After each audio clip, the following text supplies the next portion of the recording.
Hello everyone, my name is Austin from Marin Acura, and today I'll be showing you guys a tutorial on how to use your mini display for your 2018 Mercedes Benz CLA 250. So in order to access this feature, all you have to do is to make sure you go on the left hand side of the steering wheel, and once we do, you're gonna have 4 buttons right here, or matter of fact 6. So you're gonna have the up, down, left and right, okay, and then go backwards. So in order to toggle of the display, of course, you could either go up or down, left or right.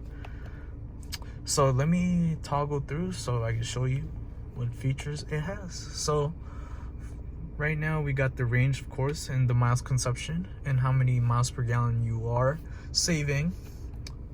And then you got your charge for braking and stuff like that, your eco display, and this is your trip computer, reset, and of course your digital speedometer.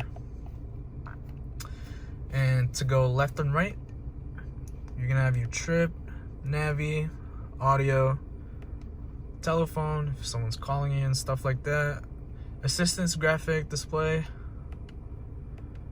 your service when your service is due, and all your settings to access. And yeah, that is pretty much it for this quick tutorial, you guys. My name is Austin from Marin Acura. Thank you guys for watching.